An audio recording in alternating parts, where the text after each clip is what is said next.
네, 오늘 두 번째 시간입니다.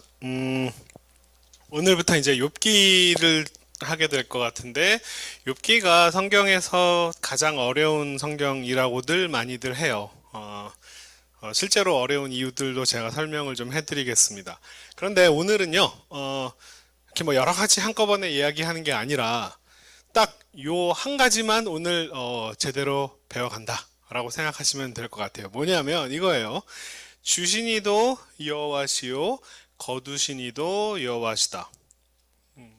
이게 욥기 1장의 욥의 고백이에요. 고난을 당하고 하늘에서 여러 가지 그런 뭐 사탄과의 내기가 있고 고난이 욥에게 왔을 때 욥이 이런 고백을 해요. 주시니도 여호와시요 거두시니도 여호와시다. 그리고 똑같은 비슷한 일이 한 번 더 반복이 되고 2장에서 이렇게 고백을 해요. 우리가 하나님께 복도 받았은즉 화도 받지 않겠느냐. 이 표현이요, 사실은 같은 의미를 가지고 있어요.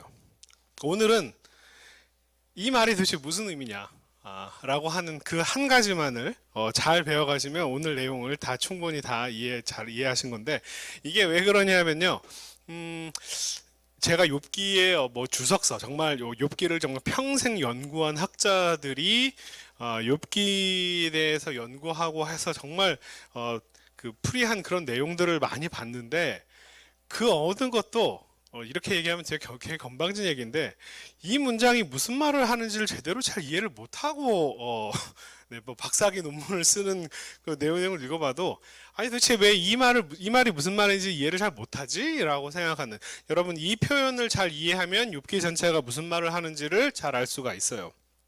자, 이제 이 문장 하나를 설명하기 위해서 성경이 그렇게 여러분 되게 참 신앙인으로서 할 수 있는 참 겸손하고 참 멋진 고백이죠. 하나님이 주시기도 하시고 하나님께서 거두기도 하시다라고 하는 굉장히 겸손하고 착한 그런 욥의 신앙인의 모습으로 그려지는데 이 문장의 신학적 의미를 제대로 아는 건 그렇게 간단한 일은 아니에요. 이 한 문장이 굉장히 많은 걸 담고 있다라고 하는 것으로 오늘 시작을 할게요.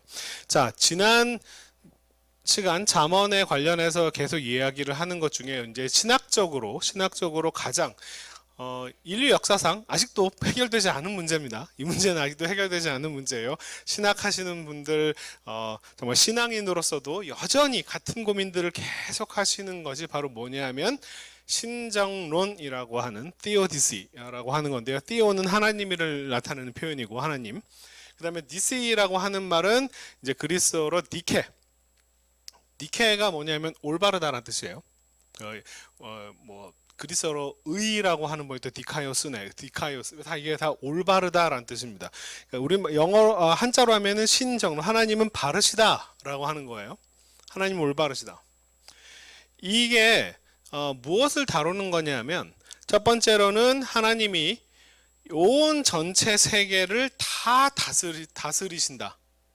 하나님은 전지전능하시고 하나님의 Almighty, 하나님의 Godness, 신은 하나님은 당연히 세상 모든 것을 다 창조하시고 세상 모든 것을 다 다스리시는 분이다라고 우리가 믿고 고백하는 정확히 그 얘기죠.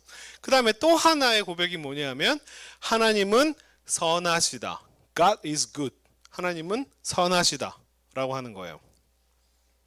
근데 문제가 뭐냐면 이거예요.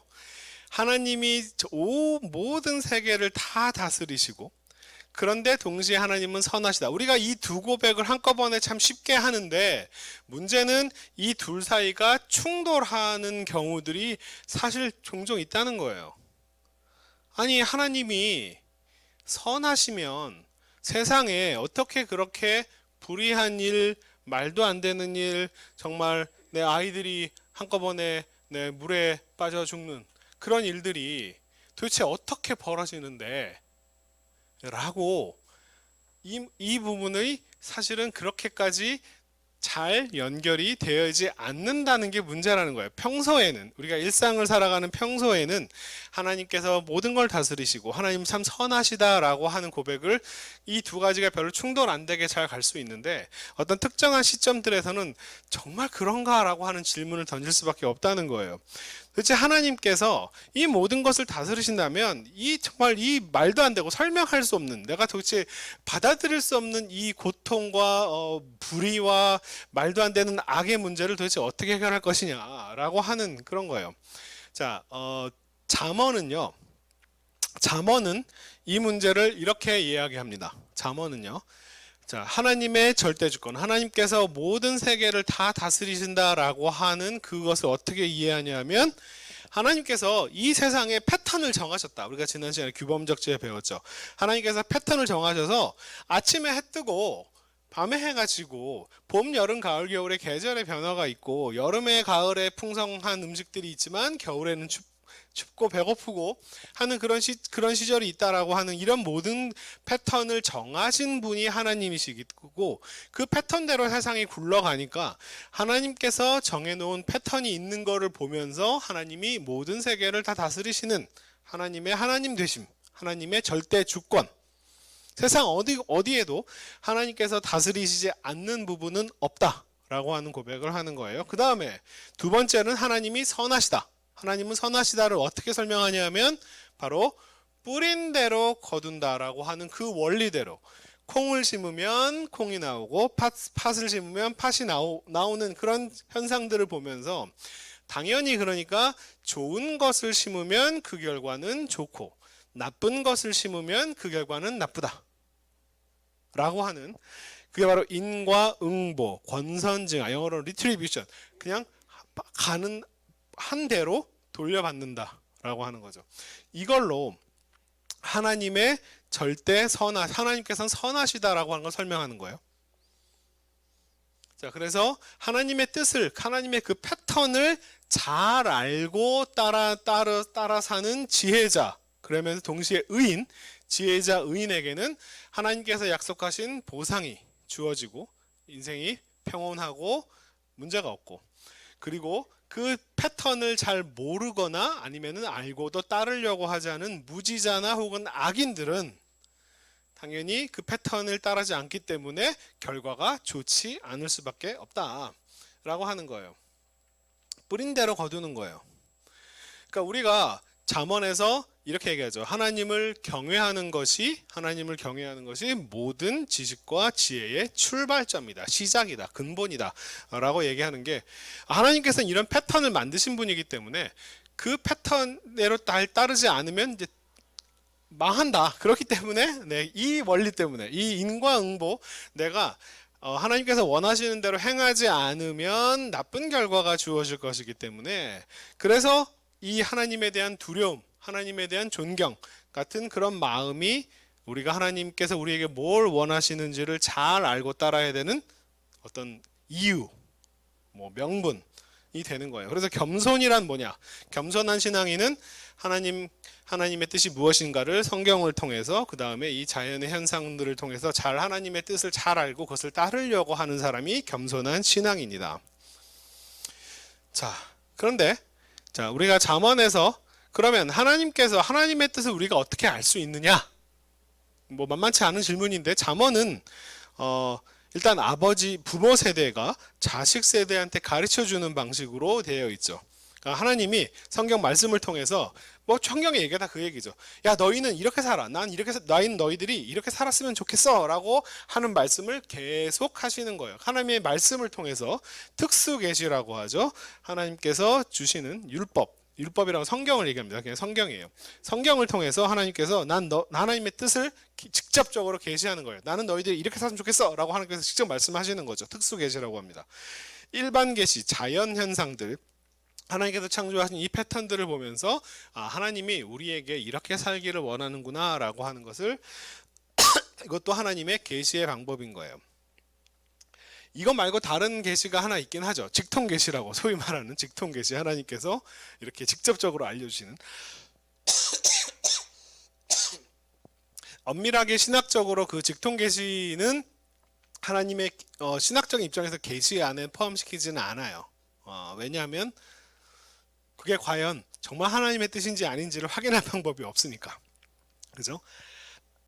그래서 우리는 기본적으로 신학적으로 소위 말하는 하나님이 자신의 뜻을 알리고 그 뜻을 우리가 이해하는 안전한 두 가지의 방법이, 두 가지 계시가, 첫 번째는 특수 계시라고 하는 성경의 말씀을 통해서, 또 하나는 일반 계시, 자연 현상을 통해서 우리는 하나님의 뜻이 무엇인지 알 수 있다. 그게 결국 뭐예요? 알 수 있다예요.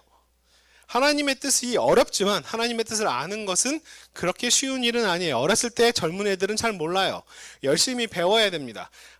하나님의 말씀을 열심히 묵상하고 배우고, 또한 조상들, 나보다 더 경험이 많은 선배들에게 배우고, 그래서 하나님의 뜻을 점점 더 알아가는, 그렇게. 하지만 알 수는 있어요. 어렵지만 알 수는 있습니다. 그 얘기를 하고 있는 거예요. 그 다음에 또 한 가지.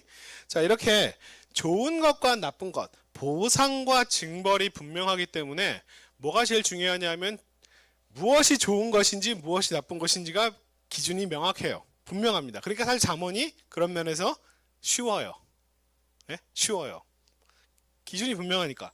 자, 생명은 좋은 거고, 멸망은 나쁜 거고, 죽음은 나쁜 거고, 치료는 좋은 거고, 병이 드는 것은 나쁜 거예요. 병에서 낫는 거는 좋은 거고요. 그죠? 진실은 좋은 거고 거짓은 나쁜 것이고, 사랑은 좋은 거고 미워하고 시기하고 질투하는 것은 나쁜 거고, 겸손한 건 좋은 거고 교만한 건 나쁜 거고, 이런 식으로 이런 이분법적 가치가 굉장히 분명하게 드러나요. 그래야지 무엇이 보상이고 무엇이 좋은 것인지, 무엇이 징벌인지가 분명해집니다. 이 책에서 얘기하고 싶었던 게 뭐냐면, 욥기를 이해할 때 있어서 욥기만 따로, 그러니까 욥기를 해석하는, 정말 욥기만 평생 연구하신 분들의 주석서를 보면 이분이 정말 욥기를 제대로 이해했을까라는 생각이 제가 참 건방지게도 드는 이유가 뭐냐면, 욥기만 봐서 그래요. 욥기만. 이게 욥기를 잘 이해하려면 잠언을 잘 이해해야 됩니다. 잠언과 욥기가 어디에서 만나고 어디에서 갈라지는지를 알아야 욥기를 제대로 이해할 수 있어요. 이 규범적 지혜와 반성적 지혜, 왜냐하면 욥기는 반성적 지혜에 속해 있는데, 이 반성적 지혜는 이 규범적 지혜에 대해서 진짜 그래? 라고 하는 질문을 던지는 지혜이기 때문에 이걸 먼저 잘 알아야 그 다음에 이거를 알 수가 있어요. 규범적 지혜, 다시 한번 정리해 드릴게요. 규범적 지혜라고 하는, 잠언이라고 하는 것이 뭘 얘기하느냐? 세상에는 하나님께서 정하신 패턴, 그게 규범이에요. 패턴이 있고, 그 패턴을 잘 이해하는 것이 지혜고, 그리고 그 패턴을 모르거나 알면서도 따르지 않는 것은 아둔하고 미련하고 몰지각하고 악한 거예요. 권선징악이 바로 이 규범적 지혜의 가장 중요한, 이 패턴의 중심축, 어떤 패턴에 따라 움직이느냐? 바로 뿌린 대로 거둔다라고 하는 패턴대로 움직인다. 그런 거예요. 근데 반성적 지혜는 거기에 대해서 진짜 그래? 내가 좋은 거를 심었는데 그 결과는 100% 그러면 항상 좋은 게 나와야 되는데 그렇지 않은 경우도 있는 것 같아. 정말 그래? 라고 하는 질문을 던지는 거예요. 그 패턴이 없다라고 하는 게 아닙니다. 세상은 그 패턴대로 대부분 돌아가는데, 그 하나님께서 정하신 그 뿌린 대로 거두는 그 패턴이 단 한 번의 예외도 없이 100% 항상 적용되는 기계적인 원리냐, 기계적인 법칙이냐, 그건 아닌 것 같아 라고 하는 얘기를 하는 거예요. 그럼 왜 그것의 가장 대표적인 예가 뭐냐 하면 바로 innocent suffering이라고 하는 신학적인 주제예요. innocent suffering. 뭐냐면, 자, 이게 지금 잠언의 관점에서는 innocent, 자, 아무런 죄가 없는, 그러니까 이건 뭐 어떤 면에서는 지혜자라고 얘기할 수 있어요. 지혜자와 의인. 하나님께 뜻, 그러니까 잠언적 지혜를 잘 따르고 있는데, 그런데 그 사람의 인생에 뭔가 고난이나 어려움이 닥치는 경우, 이 둘 사이에는 잠언적 원리만을 딱 적용하면 절대로 같이 갈 수 없는 이야기예요. 근데 실제로 우리가 인생을 살면 저 사람은 정말 잘못한 게 없는데, 그리고 본인도 마찬가지로 내가 정말 그렇게 잘못했나? 라고 하는데 도대체 이 고통을, 이 깊은 고통을, 이 많은 고통을 도대체 왜 나한테 주시는 건지 잘 모르겠어 라고 하는 그런 생각이 드는 요 둘 사이에 아무런 잘못이 없는데도 고통스러운 결과가 아픔과 고난이 오는 경우가 있다는 거예요. 이게 현실이라는 거죠. 이 문제를 어떻게 설명할 거냐라고 하는 그 이야기가 바로 욥기의 핵심 주제예요. 이분은요, 지어니스 라이트라고 제가 미국에서 공부한 이제 석사 과정으로 신학교에서 공부한 그 학교의 교수님이셨는데, 미국 성서 고고학의 아버지. 저는 실제로 뵌 적은 없고요. 저는 이분의 제자한테 배웠어요. 이분이 미국 성서 고고학의 아버지라고 불리우는 대단한 학자신데, 이분이 이제 은퇴를 좀 빨리 하시고, 그리고 자기는 자기 인생의 나머지는 욥기를 다시 새롭게 번역을 하겠다. 우리가 굉장히 아주 깔끔하게 잘 번역된 욥기를 가지고 있지만 실제로 욥기는 굉장히 번역하기가 어려워요. 그 이유들을 좀 설명해 드릴게요. 그런데 이분이 그래서 내가 평생을, 나머지 인생을, 내 인생을 다 바쳐가지고 욥기를 새롭게 내가 다시 번역을 하겠다라고 시도를 하셨다가, 물론 이분이 생각보다 일찍 돌아가시기도 하셨고 못 끝내셨어요. 그리고 포기하셨어요, 중간에. 너무 어렵다고. 도대체 어떻게 번역해야 할지 모르겠다. 그만큼 미국의 최고의 학자도 실제로 욥기를 우리말로 번역하고 현대인이 이해할 수 있는 언어로 바꾸고 번역하는 것은 아주 쉬운 일은 아니에요. 욥기가 어려운 이유들이 있습니다. 일단 구조 자체가 좀 어려워요. 구조 자체가 처음에 1, 2장은 산문으로 되어 있고요. 그 다음에 또 끝에는, 맨 마지막은 또 산문으로 끝나요. 그리고 중간에 3장부터 욥의 42장 앞부분의 욥의 이제 마지막 말까지는 또 운문으로, 시어로 되어 있습니다. 그러니까 학자들이 이렇게 좀 잘라서 보는 것을 좋아해서 산문에 나타나는 산문이 뭐 먼저 있었느냐, 나중에 운문이 중간에 삽입된 거냐, 혹은 뭐 운문이 먼저 있었는데 산문이 나중에 끼어들어 한 거냐, 뭐 이런 식으로 막 연구를 해요. 그리고 산문에 나타나는 욥은 되게 착하고 뭔가 겸손해 보이고, 이 운문에 나타나는 욥은 친구들하고 막 말다툼하고 싸우고 막 이렇게 하는 걸 보니까 이 두 내용은 산문에 나타나는 욥의 얘기와 운문에 나타나는 욥의 얘기가 서로 다른 것 같다. 욥이 뭔가 바뀌었고 변했다. 한 사람이라고는 도무지 설명할 수가 없다. 뭐 이런 식으로 이렇게 이걸 끊고 나눠서 해석을 하기 시작해요. 그러니까 그러면서 사실은 욥기가 무슨 말인지 못 알아듣는다 저는 생각해요. 그 다음에 언어적으로도 좀 어려워요. 욥기에만 특별히 쓰인 단어들이 상당히 많이 있고, 다 성경의 다른 곳에 나타나지 않고, 그리고 또 다른 성경의 다른 곳에서 쓰이는 히브리어 단어이긴 한데 그 단어를 욥기에 그대로 적용하기에는 너무 이상한 거예요. 욥기만 어떤 그 단어를 독특하게 또 이해하는 그런 부분도 있어서 실제로 쉽지가 않아요. 또 하나는 성경에 이런 경우가 별로 없습니다. 등장 인물들이, 그죠? 욥의 친구들 3명이, 엘리후도, 그 다음에 하나님도 모두가 나타나서 자기 얘기를 1인칭 시점으로 쭉쭉 얘기하는 거예요. 자기 입장을 다 얘기하는 거죠. 그러다 보니까 읽다 보면 이게 욥이 얘기할 때는 욥의 얘기가 맞는 것 같고, 친구들이 얘기할 때는 친구들이 얘기하는 것 같고 맞는 것 같고, 또 하나님도 말씀하시는데 하나님 얘기가 또 당연히 맞겠죠. 하나님 얘기니까 당연히 맞겠죠. 그럼 도대체 이 하나님 얘기하고 욥의 얘기랑 뭐가 차이가 나는지 잘 모르겠고, 굉장히 어려워요. 누구 말이 옳은지 잘 알기가 어려운 구조로 되어 있어요. 이렇게 좀 어렵습니다. 자, 욥기를 이해할 때도 좀 어려운 부분이 뭐냐면 이거예요. 첫 번째, 욥이 잘못했다면, 욥이 뭔가 잘못하면 뭘 잘못했는지를 설명해야 되는데, 아무리 욥기를 들여다봐도 욥이 뭘 잘못했는지를 찾기가 그렇게 만만치가 않아요. 하나님이 마지막에 나타나서 욥한테 막 꾸짖는 것처럼 막 이야기를 합니다. 그렇죠? 근데 그 내용을 자세히 들여다보면, 그래서 욥이 뭘 잘못했는데? 라고 물어보면 잘 모르겠어요. 그리고 나중에 또 하나님이 욥이 또 옳았다라고 하십니다. 욥이 틀리지 않았다라고 얘기하시고요. 대체 뭘 어떻게 해야 되는지 잘 모르겠어요. 그 다음에 욥의 1, 2장에서 앞부분에서 욥은 아까도 우리가 봤지만 하나님이 주시기도 하고 거두시기도 하고 복도 주시고 화도 주시는 분이다 라고 굉장히 고난과 고통 앞에서 굉장히 의연하고 성숙하고 참 겸손한 신앙인의 모습을 딱 보이는데, 갑자기 3장부터 이 운문 파트로 들어가면서부터 나를 왜 태어나게 해가지고 이 고생을 시키고 라고 하는 갑자기 한탄이 막 나오는 걸 보면서 이 얘기가 같은 얘기야, 이 사람이 지금 뭔가 확 바뀌었네 라고 하는 1, 2장의 욥과 3장 이하의 욥이 같은가 다른가 라고 하는 이런 문제가 제기될 수 있어요. 그 다음에 아까도 얘기했지만 욥도 말하고 친구들도 말하고 뭘 막 이야기를 하는데 친구들 말 되게 그럴듯하게 보이거든요. 그 다음에 우리가 제일 잘 아는 욥기에서 가장 유명한 구절이 뭐냐면 내 시작은 미약하였으나 나중은 창대하리라. 이런 멋진 그 얘기는 누가 한 얘기죠? 네, 욥의 친구들 중에 한 명인 빌닷이라고 하는 사람이 한 얘기예요. 그러니까 욥이 한 얘기도 아니고 욥기에 하나님이 한 얘기도 아닙니다. 근데 그 얘기가 제일 욥기 중에 제일 유명한 얘기가 되어버렸어요. 그래서 집집마다 이렇게 하나씩 걸려 있죠, 그죠?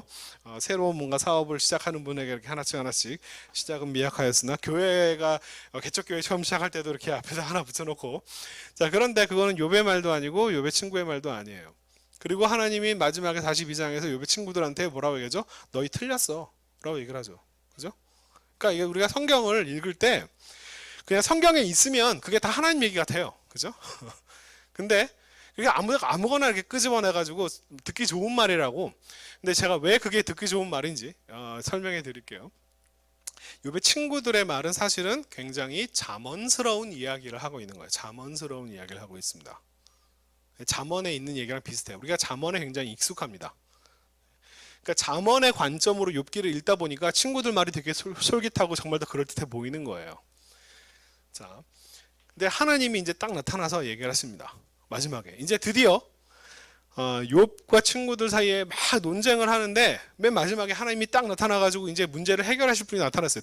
이제 욥이 잘못했다, 뭐 친구들이 잘못했다, 라고 분명하게 얘기를 해주셔야 되는데, 하나님이 뭐 말씀을 쭉 하는데 뭐 막 타조 얘기 나오고 네, 무슨 염소 양 얘기 나오고 이런 네?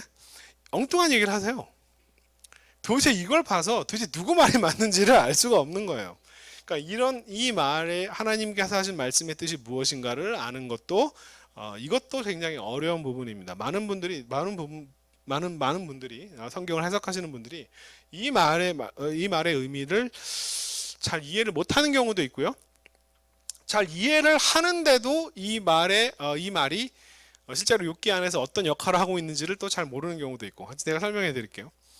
자, 그런데 욥기가 실제로 우리가 욥기를 막 아무리 대단한 학자들이나 뭐 욥기를 많이 읽어보셨거나 하신 분들이 욥기가 실제로 어려운 건 뭐냐면 우리 선입견 때문에 그래요. 그게 뭐냐면 잠언스러운, 우리가 욥기를 읽을 때 이 선입견이라는 말은 뭐냐면 잠언의 관점으로 욥기를 자꾸 읽으려고 그래요.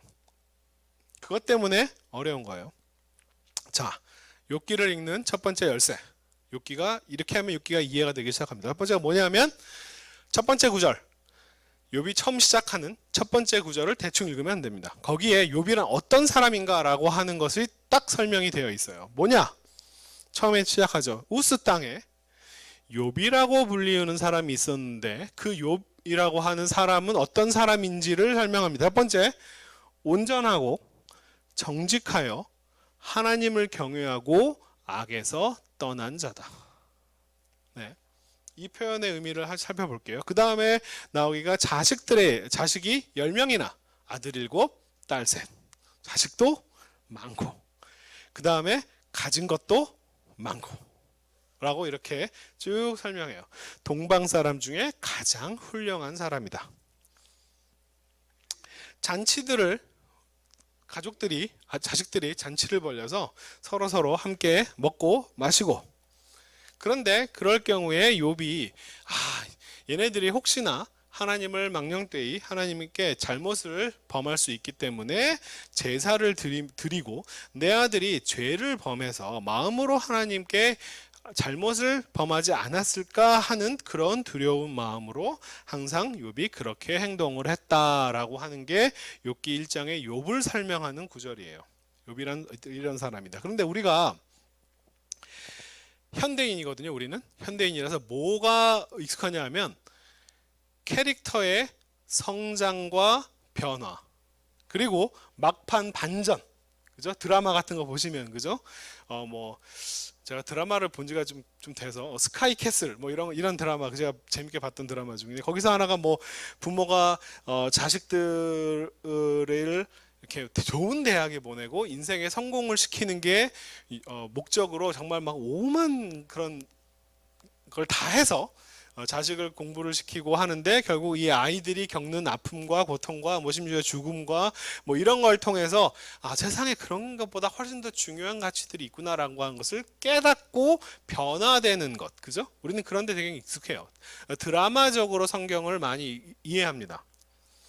근데 이건 고대 문헌이에요. 이건 현대 문헌이 아닙니다. 어떤 드라마, 어떤 사람 캐릭터가 성장하고 캐릭터가 변화하고 하는 것은 사실은 이제 문학사를 보면은 근대부터 시작한 어떤 특정한 하나의 방식들이고요. 이 고대 문헌에서 어떤 성격이 변하고 어떤 사람이 크게 변하고 이런 건 사실 별로 없어요. 그렇게 그렇게 흔하게 나타나지 않습니다. 극적 반전 이런 것은 굉장히 막판에 어떤 반전이 일어나고 뭐 이런 것들은요 굉장히 우리가 현대인스럽게 이제 이 욥기를 읽는 거예요. 그 다음에 또 하나 우리가 잘 알고 있는 어떤 신학적 관점, 조직 신학적 관점, 예를 들면 뭐 원죄론, 아니 모든 사람이 다 죄인이지 의인이 어딨어, 혹은 뭐 욥이 막 제사를 드리고 어떤 행위로 의롭게 되려고 했다, 뭐 이런 식의 이야기들은 사실은 신약 이후에 바울 이후에 나타난 어떤 신학적인 진술이기 때문에 이걸 가지고 구약의 문헌에 적용해서 이해하는 것은 사실은 그렇게까지 좋은 방식은 아니다. 오히려 약간 뭐랄까 시대를 잘못 적용한 그런 관점이다. 이렇게 읽지 마라. 그러면 어떻게 읽어야 되느냐? 아까도 말씀드렸지만 이 규범적 지혜, 잠언적 지혜가 이 욥기의 반성적 지혜가 어느 부분에서 만나고 어느 부분에서 갈라지는가를 살펴보면 욥기가 이해되기 시작한다. 자, 그 다음에 또 한 가지, 이거는 뭐 학자들에게 관련된 이야기이긴 한데요. 욥기가 뭐 예를 들면 욥은 아브라함 시대 사람이다 라고 해서 뭐 어떤 아브라함 시대에 관련해서 뭐 이렇게 해석하려고 하거나, 근데 욥이 아브라함 시대 사람이라고 하는 성경적 근거는 전혀 없습니다. 여러분 어떤 무슨 뭐 성경 큐티라든지 이런 거 할 때 옆에 주석에 이제 욥은 아브라함 시대 사람이다라고 하는 표현이 혹시나 나오면요, 이거는 그냥 근거 없는 얘기다라고 생각하세요. 그런 얘기 없어요. 성경에 없습니다. 그 다음에 또한 욥기에 나타나던 언어적 특성 같은 걸 분석해가지고 욥은 후대에 제2성전기 이후에 제2성전기 시대의 그런 문헌이다. 뭐 그 시대의 관점에서 욥기를 이해하려고 하는 거. 사실 이것도 뭐 한 가지 의미가 있긴 한데 그렇게 별로 중요한 건 아니에요. 왜 그러냐면 이 욥기가 다루는 이 반성적 지혜의 주제는요 아주 오래전부터 고대 근동 전체 세계에서 뭐 청동기 시대에도 철기 시대에도 계속 똑같은 주제들이 계속 반복이 되고 비슷한 얘기들이 계속 있어 왔어요. 또 하나, 지금 욥 같은 사람이 우리 지금도 있잖아요. 21세기 지금도 주위에, 그리고 여러분 스스로가 그렇게 생각하시면 참 안타깝겠습니다만 욥과 같은 그런 정말 설명할 수 없는 고난을 당한 사람이 우리 지금 21세기에도 현재 존재해요. 욥 같은 사람은 지금도 있어요. 그러니까 이 문헌이 어떤 특정한 시대에만 한정해서 해석할 필요는 없어요. 이 지혜의 장르, 잠언도 그렇고 세상에는 규범과 패턴이 있다. 그 다음에 그 규범과 패턴이 적용되지 않는 경우도 존재한다라고 하는 건 우리 지금도 항상 경험하는 거잖아요. 그죠? 그러니까 이건 이 지혜 장르가 굉장히 보편성, 인간 모두가 다 경험하는 보편성에 근거를 하기 때문에 특별히 어느 시대에 한정지어서 굳이 이 성경을 이해하려고 하실 필요는 없어요. 그렇기 때문에 더욱더 이 잠언과 욥기와 전도서를 제대로 이해하는 게 우리한테 중요해요. 왜냐하면 우리도 매번 경험하는 일이기 때문에 그래요. 우리 신앙적인 질문들이 계속 나오는 부분이기 때문에 그렇습니다. 자, 욥기 첫 부분, 앞부분 대충 읽지 마라 라고 한 그 부분이 뭐냐면 이거예요. 욥은 어떤 사람이었냐면 온전하고 정직하고 하나님을 경외하고 악에서 떠난 자다. 이 말이 무슨 말이냐? 예? 온전, 정직, 하나님을 경외하고 악에 다 뭐냐면 다 잠언에 나오는 표현이에요. 예? 잠언적인 표현입니다. 자, 그가 정직한 자, 제 정직이라고 하는 말은 그냥 솔직하고 거짓말하는 이게 아니라 하나님의 뜻을 알고 똑바로 사는 사람을 얘기하죠. 정직한 자를 위하여 완전한 지혜를 예비하시고 행실이 온전한 자에게 방패가 됐다. 정직과 온전, 이 탐 야샤르라고 하는 단어가 똑같이 잠언에서 잠언 2장 7절에 쓰입니다. 그 다음에 하나님을 경외하고 하나님을 여호와를 경외하는 것이 모든 지식과 지혜의 출발점, 근본이에요. 하나님 두려워할 줄 아는 사람이고, 그렇기 때문에 악에서부터 떠난 사람이다. 라고 하는 이 잠언 3장 7절의 말씀과 잠언 2장 7절의 이 이야기를 그대로 실현한 사람이라는 뜻이에요. 그대로 실현한 사람. 그러니까 자 이런 구절을 잠언에 이런 구절도 있고 욥기가 이렇게 이거 가지고 우리가 이신칭의 같은 거 의인이 도대체 모두가 다 죄인인데 의인은 없나니 하나도 없으며라고 하는 이런 관점으로 이 욥기를 해석하면은 안 되겠죠, 그죠?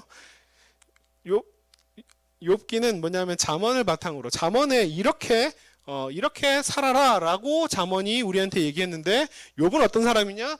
이것을 그대로 실천한 사람이다라고 하는 이야기예요. 이 온전하고 정직도 마찬가지로 같은 표현입니다. 다 하나님의 뜻을 알고 하나님의 뜻대로 살아가는 잠언이 이야기하는 올곧은 규범적 지혜를 그대로 실현한 사람.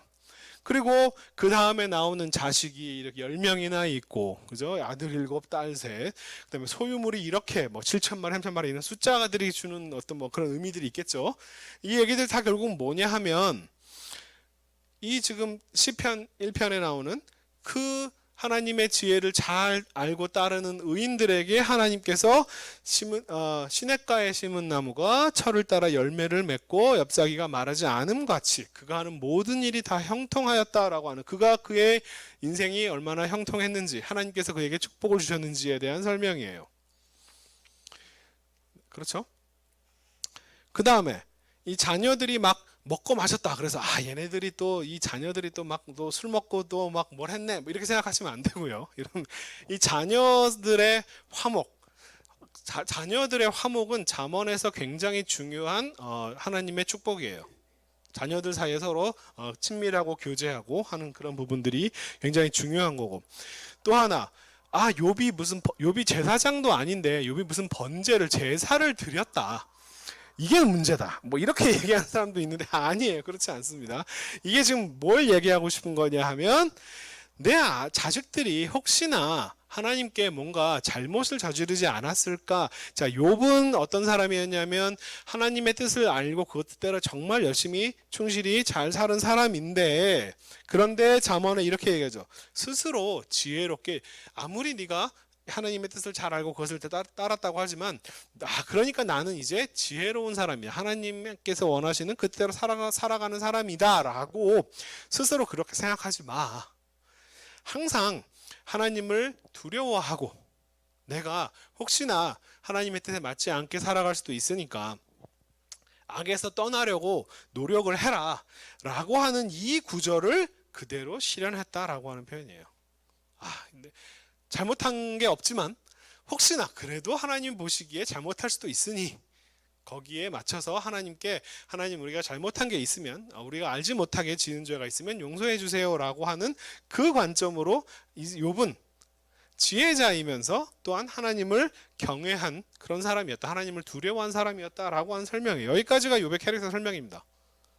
이 캐릭터가 변하냐? 그렇지 않아요. 그렇지 않습니다. 자, 우리가 욥기를 이해할 때요. 이게 우리 성경에 욥기가 잠언보다 항상 먼저 있어요. 물론 여러분이 성경을 이렇게 처음부터까지 쭉 그냥 통독을 할 때 그렇게 하지만 보통 그냥 여기저기 읽어서 큰 문제는 안 되는데 욥기보다 잠언이 더 뒤에 있다 보니까 욥기를 잘 이해하기가 좀 어려워지는 이유 중에 하나인 것 같아요. 사실은 저는 이렇게 표현합니다. 잠언이 끝난 곳에서 잠언의 이야기를 다 잘 알고 그 다음에 욥기의 이야기가 새롭게 시작이 된다라고 이렇게 생각해요. 잠언이 끝난 곳에서 욥기가 시작된다. 이렇게 성경이 배치된 이유는 뭐냐 하면요.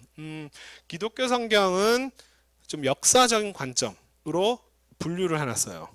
그러니까 언제 쓰여졌고 누가 썼냐 뭐 이런 식의 관점으로 역사적인 순서대로 배치를 하려고 했습니다. 욥기가 아브라함 시대 사람이다. 욥이 아브라함 시대 사람이다라고 하는 근거는 사실은 전혀 없는데 근거는 없는데 옛날부터 그렇게 생각해 왔어요. 그래서 욥기는 아브라함 시대 사람이니까 가장 먼저. 시편은 대부분 다윗이 썼으니까 그 다음. 잠언과 전도서는 솔로몬이 썼으니까 그 다음으로. 이런 식으로 이렇게 역사적으로 먼저 쓴 거를 먼저 배치하려고 이렇게 해놨어요. 유대교 경전은 배치를 어떻게 했냐면 양으로 분량으로 배치를 했어요.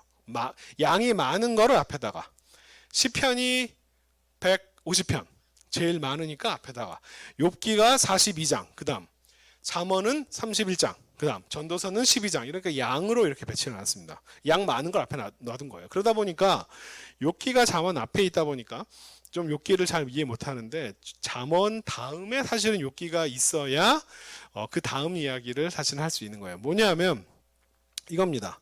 이 반성적 지혜가 제기하는 질문. 하나님의 잠언적 지혜를 잘 따랐는데 그런데 그러면 당연히 뭔가 형통하고 아무런 문제가 없어야 되는데 그걸 잘 따랐는데 고난이 닥치는 이런 상황이 주어진다. 자, 이 질문에서 가장 중요한 건 뭐냐면요. 이 부분. 이 고난을 당하는 사람이 그 사람이 무엇인가 잘못한 게 없다라고 하는 인노선트하다라고 하는 이 사람이 의인이다라고 하는 이 전제가 절대로 흔들려서는 안 돼요. 왜냐하면 만약에 이 부분에 문제가 생기면 그러면 얘가 뭘 잘못했으니까 고난을 당한 거지라고 하는 다시 규범적 지혜로 돌아가는 거예요. 그죠? 그건 규범적 지혜에서 하는 얘기고 반성적 지혜에서 가장 중요한 게 뭐냐면 얘는 이 고난을 당한 사람이 아무런 잘못이 없다라고 하는 것을 확실하게 못을 받고 시작해야 돼. 이게 절대로 흔들려서는 안 되는 대전제입니다. 그러니까 성경에서 몇 번이나 똑같은 표현을 쓰는 거예요. 처음 시작하면서부터 욥은 온전하고 정직하고 하나님을 경외하고 악에서 떠난 자다라고 하는 문장으로 딱 시작을 하고 그 똑같은 표현을 토시 하나 안 틀리고 하나님의 입으로 2번이나 더 반복이 됩니다.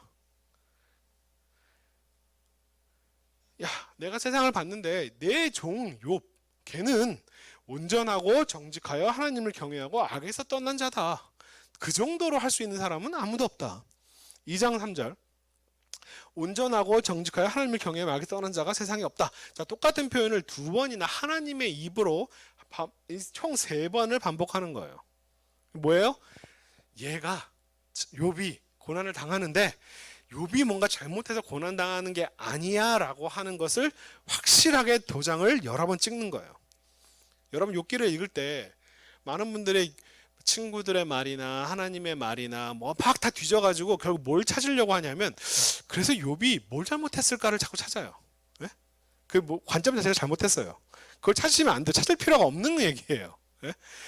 욥이 잘못해서 그렇게 된 게 아니다라고 하는 것을 이렇게까지 여러 번 강조해서 얘기를 하는 거예요.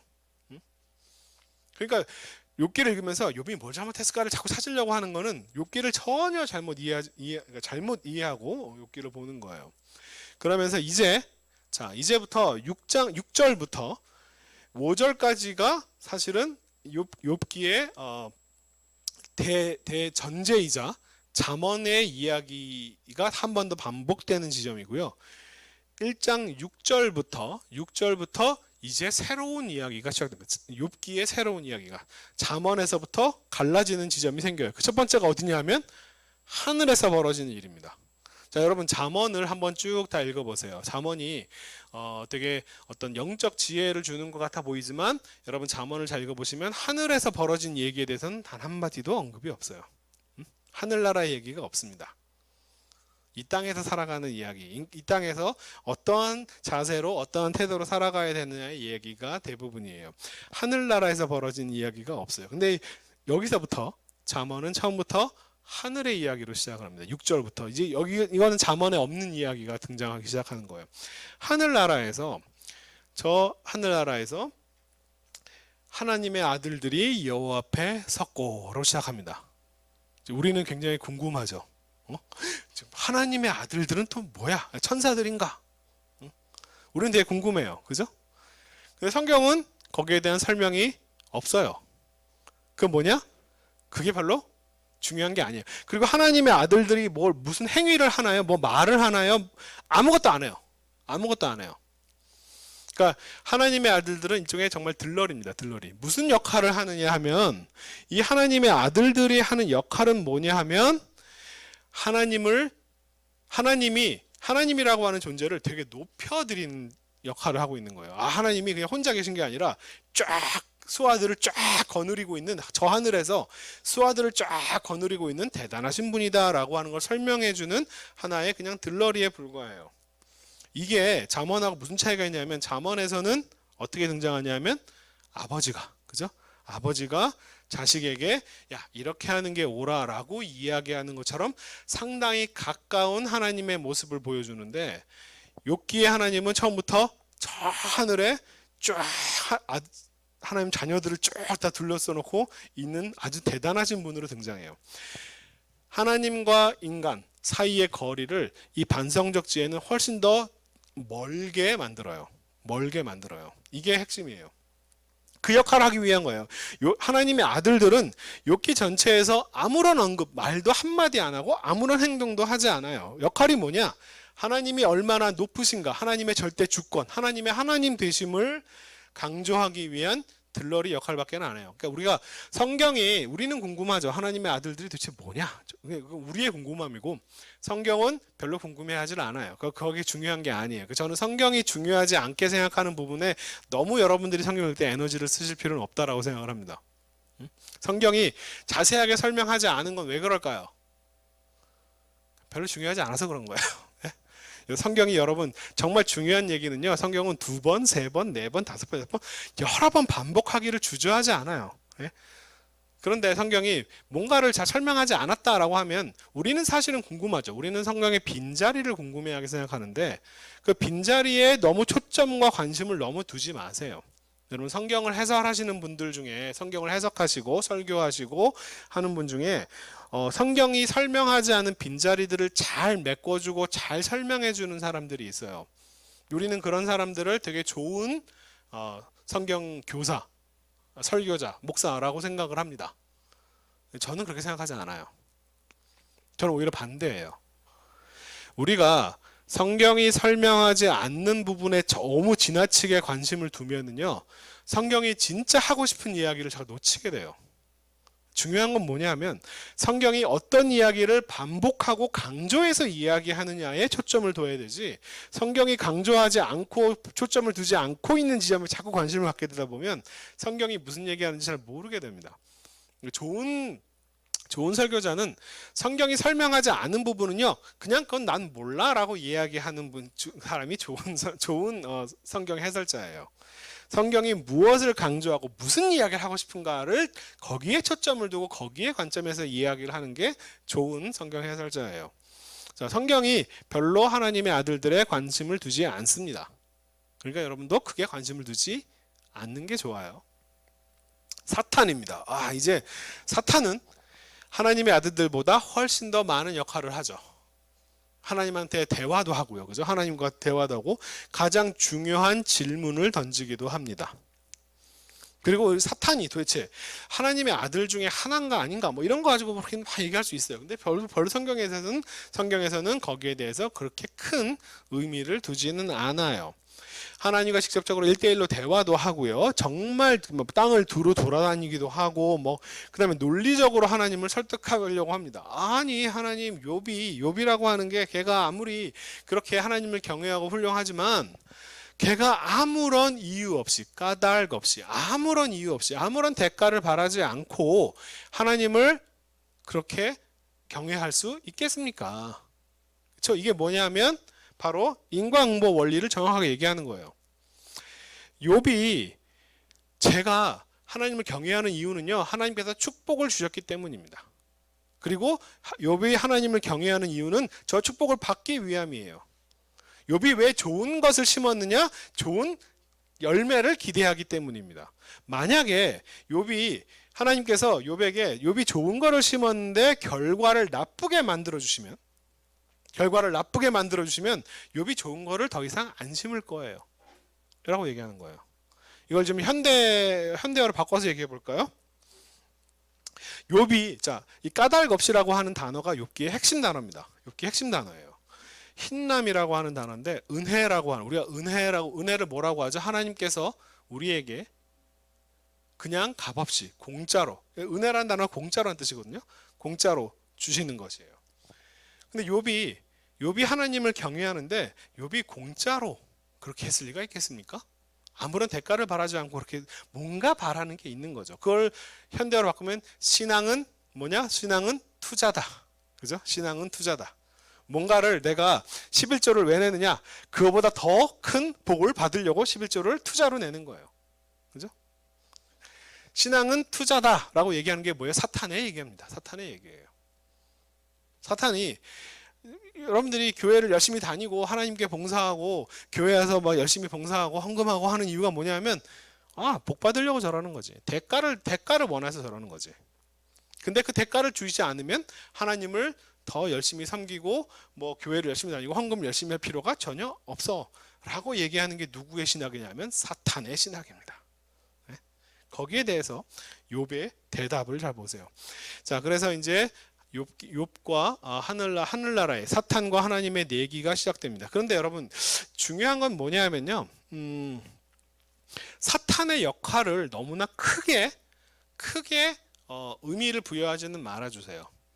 그래서 세상에 이렇게 어려움이 오고 고난이 오는 것은 누구 때문이다? 사탄 때문이다 라고 이렇게 이야기를 하는 것이 욥기의 결론이냐? 그렇지 않아요. 왜 그러느냐? 제가 이유를 설명해 드릴게요. 사탄 얘기가 어디까지 나오냐면 욥기 42장 중에 사탄 얘기가 2장까지만 나와요. 2장까지. 그리고 그 뒤에는 욥도 욥의 친구들도 하나님도 사탄에 대해서 더 이상 아무런 언급을 하지 않습니다. 사탄은 여기서 끝나요. 사탄도 마찬가지로 조연이에요. 들러리예요. 근데 워낙 사탄이라고 하는 단어가 우리한테 주는 뭐가 이미지가 워낙 크기 때문에 저는 이거를 씬스틸러라고 하죠. 정말 단역인데 단역의 역할이 너무 크게 보이는 거예요. 그래서 계속 회자되고 기억에 남게 되는 건데 사실 욥기 전체에서 보면 사탄의 역할은 1, 2장으로 끝납니다. 그리고 그 뒤로 아무런 역할도 하지 않아요. 자, 만약에 사탄의 역할이 중요했다고 한다면은 하나님이 나중에 하나님 말씀하실 때, 야, 욥이 그렇게 고난 당한 이유는 사탄이 날 꼬셔가지고 그런 거야. 나는 별로 그럴 마음이 없었는데 사탄이 날 꼬셔가지고 내기를 하느라고 그랬어. 라고 이야기를 하면 문제가 해결이 돼요. 그죠? 욥이 왜 고난을 당한지도 이유가 설명이 되고요. 그런데 하나님이 그 말씀을 전혀 하지 않으세요. 전혀 하지 않습니다. 사탄 얘기는 아예 그냥 사라져버려요. 결국 욥기 전체에서 사탄의 역할은 처음에 문제를 제기하는 이 고난의 원인이 욥한테 있지 않다. 욥이 뭔가를 잘못해서 고난당하는 게 아니다라고 하는 걸 보여주는 그런 역할에 불과한 거예요. 너무 사탄의 역할을 크게 생각하지는 말아주세요. 중요한 역할을 하는 건 맞아요. 그렇지만 욥기 전체 내에서 사탄의 역할은 1, 2장으로 끝나버리고 그 뒤에는 아예 그냥 사라져버려요. 영화에서 사라집니다. 자, 우리가 천재와 인재를 우리는 현대에는 구별하지만 성경에서는 다 하나님께서 하신 것으로 나오고요. 모두 다 하나님께서 하신 것으로 나오고. 자, 그 다음에 여기에 대해서 이렇게 고난이 정말 정말 이루 말할 수 없는 고난을 당하는데 그래 어떤 고난을 소떼와 나귀와 종들을 다 잃고 양 염소떼와 종들을 다 잃고 심지어는 자녀들까지 10명의 자녀들까지 다 잃게 되는 끔찍한 고통을 당하고 나서 욥이 안 괴로웠냐 하면 그게 의연하고 그랬냐? 그렇지 않아요. 욥이 일어나 겉옷을 찢고 머리털을 밀고 땅에 엎드려 예배하며라고 했지만 사실은 이건 정말 자기 몸을 구부리다라는 뜻이에요. 그러면서 하나님한테 이렇게 이야기합니다. 내가 모태에서 하나님, 내가 알몸으로 아무것도 없이 왔습니다. 그러니까 내가 아무것도 없이 돌아갑니다. 하나님께서 주시기도 하시고 하나님께서 거두시기도 하십니다. 여호와 이름이 하나님께서 나에게서 내가 하나님께서 주신 모든 것을 하나님께서 가져가신다고 해서 하나님의 이름이 판송을 받지 않을 아무런 이유가 없습니다. 라고 이야기하면서 모든 일에 욥이 범죄하지 않았고 하나님을 향해 원망하지 않았다. 이 원망이라고 하는 표현은 사실은 하나님께 우매함을, 멍청함을 주지 않았다라고 하는 표현인데, 이건 지혜 장르에서 굉장히 중요한 단어예요. 뭐냐면 욥은 계속 지혜의 하나님의 의인의 영역에 있었다라고 하는 그런 설명이에요. 자, 2장에서 똑같이 한 번 더 벌어집니다. 2장에서 이 비슷한 이야기가 한 번 더 반복이 돼요. 하나님, 좀 사탄이 얘기하죠. 야, 강도가 좀 약해요. 예? 좀 더 세게. 욥이 갖고 있는 거 말고 욥의 건강, 욥 자체 내가 욥한테 공격을 직접적으로 하면 욥은 더 이상 하나님을 경외하지 않고 하나님을 섬기지 않을 거예요. 라고 이렇게 이야기를 하니까 계속 반복이죠. 그렇게 얘기한. 자, 그러면서 이 표현들을 보세요. 우리는 그래서 사탄이 욥에게 고난을 주었다라고 생각하는데 하나님의 표현은 그렇지 않습니다. 네가 아무런 까닭 없이라고 하는 표현을 또 하나님께 또 쓰세요. 자, 이 말은 무슨 말이냐? 욥이 당하는 고난은 욥의 잘못이 아니다라고 하는 얘기를 분명히. 야, 네가 아무런 이유 없이, 아무런 까닭 없이 욥을 삼키도록 사탄 네가 하나님 나를 충동했다. 그러면 욥을 삼킨 것은, 욥에게 해를 가한 것은 누구냐 하면 하나님 자신이라고 얘기를 하는 거예요. 자, 하나님이 여기서 야, 사탄 네가 했지 나는 안 그랬어, 이런 식으로 하나님이 책임을 회피하지 않으세요. 우리 하나님이 그렇게 비겁하신 분이 아닙니다. 네? 악의 문제를 야, 그건 내가 가난한 게 아니야, 이런 식으로 이렇게 사탄한테 책임을 전가하지 않으세요. 다 네가 나를 충동했지만 그 악을 행사한 것은 나쁜 것을 욥에게 행사한 것은 나다. 모든 것은 다 나의 관할에 벌어진 것이다 라고 하나님께서 욥기 하나님 이렇게 말씀하세요. 자, 욥의 아내가 이렇게 이야기를 합니다. 자, 당신이 그렇게 해서도 정말 그 온전함을, 여기서 자기의 온전함, 그러니까 뭔가 영적 온전함, 하나님의 온전함이 아니라 욥 자신의 온전함, 이렇게 생각하시면 안 되고요. 이 온전함이라고 하는 표현도 뭐냐면 의와 지혜라고 하는 그 표현이에요. 그 지혜의 영역에 계속 머물러 있을 필요가 있느냐, 이렇게까지 해서 하나님 욕하고 차라리 죽어버려라 라고 이렇게 얘기했더니 욥이 이렇게 어리석다라고 하는 표현이 이 지혜 장르에서 중요한 표현이에요. 당신이 이야기하는 것은 지혜로운 의의 영역에 속해 있는 말이 아니고 지금 어리석음의 영역에 속해 있는 그 말을 당신이 하고 있는 거야. 하나님께 우리가 복을 받았는데 하나님께 화도 받지 않겠느냐.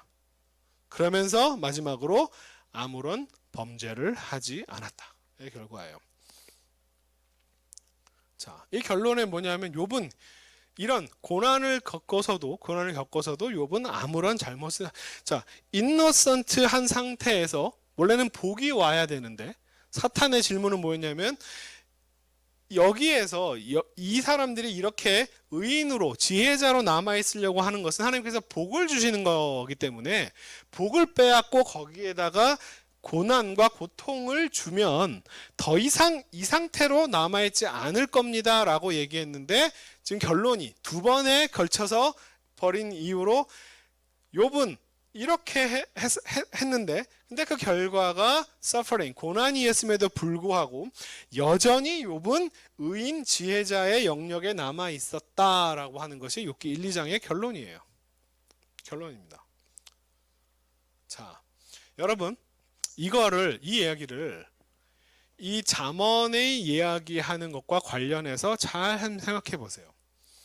자, 잠언은 하나님의 절대주권, 하나님께서 모든 것을 다스리신다를 뭐로 설명하냐면 하나님께서는 규범과 패턴으로 세상을 움직이시는 분이다. 그리고 그 규범과 패턴의 가장 중심축은 뭐냐면 뿌린 대로 거둔다. 좋은 것을 심으면 좋은 것, 나쁜 것을 심으면 나쁜 것. 이 바로 하나님의 선하심을 설명하는 방식인데 근데 지금 욥기는 뭘 질문을 던지는 거냐면 하나님께서 이 모든 것을 다 다스리시긴 하는데 그런데 그 다스리심이 요 패턴대로 인과응보의 패턴대로 좋은 것을 심으면 좋은 결과가 나타난다라고 하는 패턴대로만 항상 돌아가는 것은 아니야 라고 하는 이야기를 하는 거예요. 그 이야기가 뭐냐면 바로 이 얘기입니다. 자, 여러분 주시는 분도 하나님이고 거두시는 분도 하나님이고 굉장히 겸손하고 참 착한 욥의 얘기처럼 보이지만 이게 뭐예요? 참만 이 문장을 잘 생각해 보십시오. 하나님이 주셔요. 왜? 내가 뭘 잘해서? 아니요. 이유가 없어요. 그냥 하나님이 주시는 거예요. 하나님이 걷어가시는 분이다. 왜? 내가 뭘 잘 못해서 걷어가셨냐? 아니요. 그런 거 없어요. 거기에 대해서 아무런 설명을 하고 있지 않은 게 욥 진술의 핵심이에요. 하나님께서 그냥 하나님의 주권으로, 그러니까 이 절대 주권을 강조하는 거예요. 하나님이 이 패턴을 창조하신 분은 맞지만 하나님이 그 패턴에 갇혀서 계신 분은 아니고 하나님 그보다 초월하시는 분이어서 하나님이 하시는 대부분의 일들이 이 경우에 대부분 맞게 우리가 정말 콩을 심으면 거의 대부분 콩이 나오고 팥을 심으면 팥이 나오는 게 그렇게 원리를 정하시는 분이기지 하지만 하나님이 그 원리 원칙대로만 움직이시는 분이냐라고 하면 그렇지 않다. 하나님은 그거보다 더 크다. 하나님이 자기가 정한 패턴 내에 갇혀 계신 분은 아니다. 하나님의 자유, 하나님의 절대 주권을 훨씬 더 강조해서 얘기하는. 그래서 이 표현이 뭐냐면 하나님이 주시기도 하고 왜? 그냥 주시고 싶으니까. 하나님이 걷어가시기도 하는데 왜? 그 이유를 나는 몰라. 라는 이야기를 하는 거예요. 하나님께서 복도 주시고 근데 복을 왜 주셨어요? 이유가 설명이 되어 있나요? 아니요. 하나님이 화를 주셨어요. 하나님이 왜 화를 주셔요? 이유가 설명이 되어 있냐? 이유가 설명이 되어 있지 않아요. 그러니까 지금 욥에 이 지금 처음 얘기했던 주시는 분도 하나님이고 거두시는 분도 하나님이고 하나님이 복도 주시고 화도 주시고라고 하는 표현이 굉장히 겸손한 신앙인의 대답처럼 보이지만 그것은 정확히 무엇을 겨냥하는 거냐면 잠언적 원리 원칙과 전혀 잠언적 원리 원칙이 적용되지 않는 경우도 있다라고 하는 얘기를 하는 거예요. 하나님께서 움직이시는데 이유가 존재하지 않는다. 까닭 없이 이유 없이 하나님께서 하시는데 거기엔 이유가 없다. 이 얘기를 하는 거예요. 그러니까 욥도 하나님께서 나에게 내가 하나님을 경외했지만 그 결과물이 좋지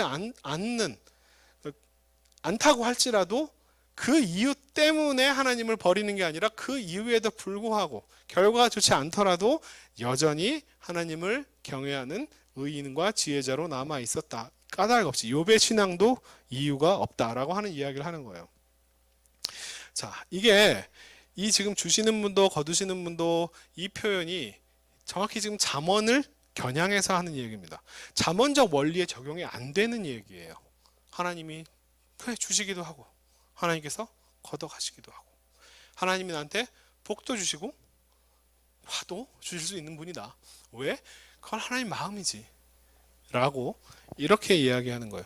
그러니까 이 표현이 그래서 참 좋은 되게 부드럽고 겸손한 표현 같지만 이거는 잠언적 원리 이 원리에 대해서 완전히 반박을 하고 있는 표현입니다. 그러니까 사람들이 이 말에 갖고 있는 의미를 잘 몰라요. 주시는 분도 거두시는 분도 정확히 이 얘기를 이거 어떤 특정한 원리 원칙에 따라서 하나님이 주시거나 하나님이 거두시거나 이 원리에 따라서 하나님이 복도 주시거나 화를 주시거나 하는 분이 아니다 라고 하는 고백이에요. 그리고 그게 사실은 욥기 전체의 핵심 주제입니다. 욥기는요 사실 1, 2장의 모든 얘기를 다 했어요. 사실은. 자, 이제 3명의 친구가 등장합니다. 다음 시간부터 볼 거예요. 이제 오늘은 여기까지. 다음 시간에 볼 건데 친구들이 이제 등장을 합니다. 이 친구들이 욥을 위로해 주기 위해서 옵니다. 네, 그러면서 정말 멀리서 욥을 봤는데 욥을 못 알아봤어요. 왜냐하면 욥의 고통이 너무 심하니까. 그죠? 자, 그러면서 이제 욥과 함께 7일 동안 밤낮으로 함께 앉아 있다가 욥의 고통이 너무 심했기 때문에 라고 하는 식으로 이제 시작을 해서 욥기가 이제 욥의 친구들의 이야기로 이제 욥의 친구들과 욥의 대화로 시작을 합니다. 자, 근데 이 부분을 이제 다음 시간에 볼 거예요. 다음 시간에 우리가 엘리후까지 하나님의 발언까지 아마 볼 수 있을 것 같기도 합니다. 하나님의 발언까지 볼 수 있을 것 같긴 한데 여러분 그래서 요 지금 아마 3장부터 41장까지 한번 이렇게 읽어보는 건 쉽지는 않을 거예요. 하지만 한번 읽어보세요. 읽어보시는데 자, 이 3장 이하를 읽을 때 여러분 굉장히 중요한 것들이 있어요. 뭐냐면 첫 번째, 욥이 왜 고난을 당할까라고 하는 이 질문에 대해서는 대답을 3장 이하에서 막 찾으려고 애를 쓰지 마세요. 네? 그거는 멍청한 일입니다. 왜냐하면 욥기는요 1, 2장을 거쳐서 두 번이나 텀을 반복하면서 욥이 잘못해서 고난을 당한 게 아니다라고 한 것을 분명히 설명해 놓고 있어요. 그걸 누가 알고 있냐면 욥기를 읽은 우리는 알고 있습니다. 여러분들 알고 있어요. 우리는 알고 있는 거예요. 누가 모르느냐? 욥의 등장인물들은 하늘에서 벌어진 일들을 몰라요. 그죠? 욥도 모르고 욥의 친구들도 모릅니다. 그러니까 욥의 친구들은 하늘에서 벌어지는 이야기를 모르니까 욥이 왜 고난을 당하는지 이유를 설명해 주려고 욥을 설득시키려고 해요. 욥을 설득시키려고 합니다. 그런데 여러분 그 설득을 당하시면 안 돼요. 여러분 안 됩니다. 왜냐하면 우리는 하늘에서 벌어진 일을 알고 있잖아요. 우리는 알고 있습니다. 우리 관객은, 우리 독자는 하늘에서 벌어진 일을 알고 있기 때문에 앞으로 이제 진행될 욥의 말과 욥의 친구들의 말 중에서 야, 욥, 네가 이걸 잘못해서 네가 벌 받은 거야라고 하는 친구들의 말 중에서 누가 옳고 누가 잘못된 건지 우리는 이미 알고선 이 얘기를 보는 거예요.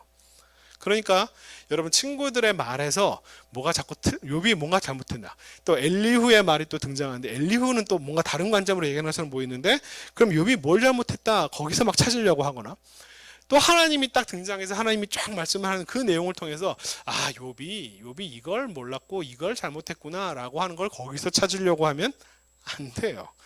거기 설명이 안 되어 있습니다. 자, 우리는 이미 알고 있어요. 자, 욥이 왜 고난을 당하는지를 그 이유에서 찾으려고 하는 성경은 욥기는요, 욥이 왜 고난을 당했는지 그 이유를 설명하고 있지 않아요. 욥의 친구들은 욥을 설득하려고 하긴 하지만 욥기 전체가 그걸 설명하고 있지 않아요. 욥은 왜 고난을 당하는지 이미 다 설명을 다 해놨어요. 천상회의를 모르는 욥의 친구들과 엘리후는 욥을 설득하려고 네가 뭘 잘못했다라고 얘를 설득하려고 했지만 욥기 전체는 욥을 설득하는 것을 목적으로 삼고 있지 않습니다. 욥이 전혀 잘못한 게 없음에도 고난을 당했다라고 하는 것을 우리는 이미 알고 있어요. 자, 그러면 욥기가 진짜로 얘기하고 싶은 바가 뭐냐? 욥이 뭔가 잘못해서가 아니라 이 얘기를 하고 싶은 게 아니라면, 욥을 설득하는 게 목적이 아니라면 그러면 도대체 뭐냐를 다음 시간에 계속 살펴보도록 하겠습니다. 여러분이 보실 때는요, 자, 이 시험에 다음 시간에 보실 때는 욥의 1, 2장에 나타나는 욥과 3장 이후에 나타나는 욥의 말이 같은가 다른가. 이때 중요한 건 뭐냐면 말투, 태도 이런 데 너무 현혹되지 마세요. 말의 내용이 뭐냐. 자, 욥이 주시는 분도 하나님이 거두시는 분. 이거 되게 겸손하고 겸손한 태도에 너무 신경 쓰지 마시고요. 그 말의 내용이 뭐냐면 잠언적 인과응보 원리가 적용되지 않는다. 그 말이 잘못됐다라고 얘기하는 장면이잖아요. 그죠? 그런 것처럼 그러면 욥이 3장 이하에서 이야기하는 내용이 도대체 내용이 뭐냐? 말투나 뭐 태도나 뭐 이런 데 너무 신경 쓰지 마시고요. 그 말의 내용이 뭐냐에 집중해서. 친구들은 참 어떤 경우는 막 좋게도 이야기하고 막 꾸짖으면서 얘기하는 것처럼 보이지만 그런 태도들을 너무 신경 쓰지 마시고 이 사람들이 지금 뭘 근거로 어떤 이야기, 어떤 것을 신학적 근거를 가지고 욥을 설득하려고 하고 있느냐라고 하는 내용의 측면에서 집중해서 한번 보시고 도대체 친구들과 욥의 얘기가 그러면 어디서 내용이 갈라지는가를 살펴보시고 이제 엘리후가 등장해서 하는 이야기인데 엘리후는 그러면 친구들하고 뭐가 다르게 얘기하나 한번 살펴보시고 그러면서 다음 시간에 이 부분을 어떤 욥기에서 가장 큰 부분이고 가장 중요한 논쟁이 나오는 부분들을 다음 시간에 한번 살펴보도록 하겠습니다. 자, 오늘 강의는 여기까지.